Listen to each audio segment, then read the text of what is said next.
So this is a room in the museum, the Donalda Lamp Museum in Donalda, Alberta, Canada, that is focusing on some more, instead of the lamps, but more on some of the life of the town. So right here we have a display from the Donalda United Church of Canada. United Church in Canada is the Methodist and a couple of other churches that actually consolidated in the 1920s under the one denomination. And so we see here I remember these from my childhood, the boards that would be up on the wall that would tell you what the next hymns were going to be, the collection plate, the communion cup and the communion bowl, the hymn book, and there we see that one does say on it Trinity Methodist Church, so it was the Methodist Church was one of them. And then probably in later years when they went to individual communion serving cups. And we see here the choir robe here. And up here on the wall we have a quilt, a friendship quilt from 1936. Quite an impressive piece of sewing, actually. Each one of these white squares has a name on it, of 115 names embroidered on the quilt. And the blocking and the quilting was by Mrs. Bertha McKay and her daughter Maisie McKay Dermott. And it includes the names of, like I said, 115 women from around Alberta and some in the U.S. I do see one there, Mrs. Christy Stouffer from San Diego, and some from Saskatchewan and from Prince Edward Island. Oh, another one there from New York City, more from Vancouver, Victoria.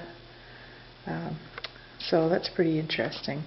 And here we have a bride and groom, the wedding dress, and it's modeled here. It's actually quite pretty with some wonderful tatting around the edge. And I'm going to zoom in here on the picture of the original bride and groom in wearing this outfit. So that's pretty cool. And then over here we have a china cabinet. This would be, pretty much a typical china cabinet with some china things in it. Some plates in the background there. We have some everyday salt and pepper shakers from the Donalda Hotel that burnt down. A patterned glass pitcher. We have a soap dish. We have an oil dispenser, glass, some more salt and pepper shakers, some more plates and match holder, a set of glasses on that shelf. Some more kind of ornate collectible salt and pepper shakers on this shelf. And then down here we have a tea set, and over here we have, well, this looks like some old-fashioned hair crimping tools. So hair crimping is not so new as we folks might like to think. Now we back up here and we see we have a buckskin jacket that's been embroidered with fringes, and a Klondike costume is what it's being touted as. So the soft felt hat, the buckskin, the flannel shirt, and then down here to the Indian boots or mucklucks. And then here is a saddle, an old looking saddle. And then here in this case we have Everett Norman's collection of arrowheads and tools that would have been used by, some came from South and East USA, small lakeside notch, knife river flint, some unworked or slightly worked flakes of rock, some scrapers, some natural formation. This would be a metal trade knife, an Indian stone pipe there, some hammerheads. And over here we have the Whitford collection. The Whitfords were early settlers who lived in the Donalda area. Born in 1840 in Manitoba, Donald Whitford was the son of a Scottish fur trader and a Cree woman. He traveled west at the age of 12 with a party from the Red River to the Kootenay region of BC. Settling in Alberta west of Musquatchis, in 1870 he married Peggy Cayenne, a Cree Métis woman, and they had 12 children. Donald spoke 5 languages, worked for the Hudson's Bay Company as an interpreter, and he also hauled freight between Edmonton and Winnipeg by dog team and ox cart.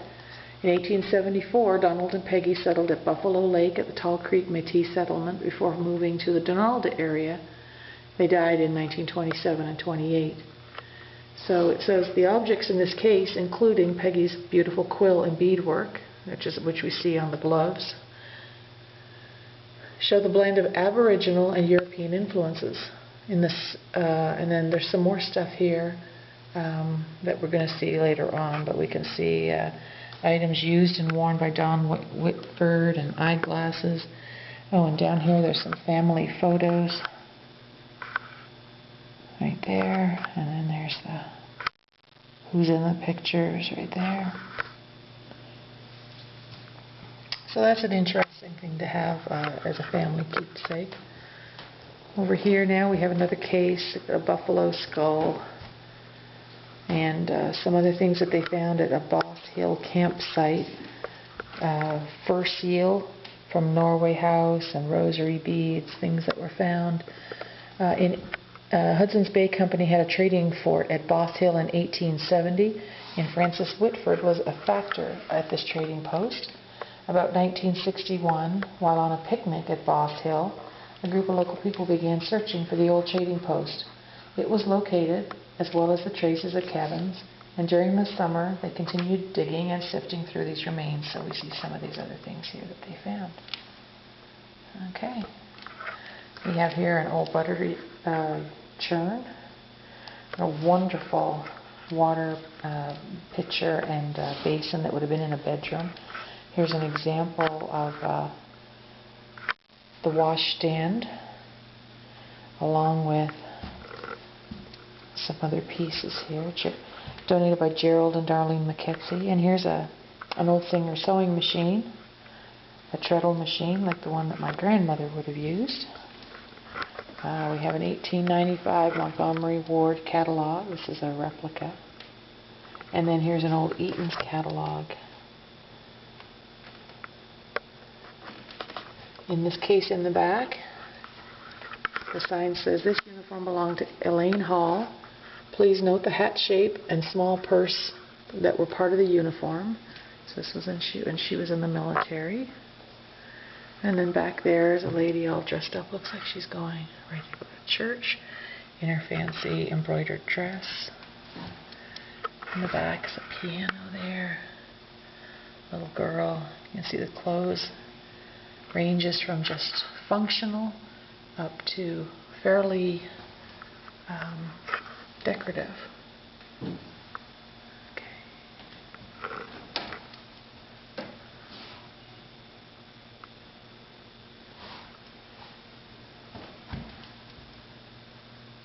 And there's another case with some more lamps in it. The original lamp museum was owned and operated by Beth and Don Lawson, and I did read somewhere that in the 1930s, when they started collecting lamps, and I think in the 1970s they donated a collection of around 500 lamps, and it's grown since then to just over 900 lamps. We didn't really note this, but this is an old switchboard here.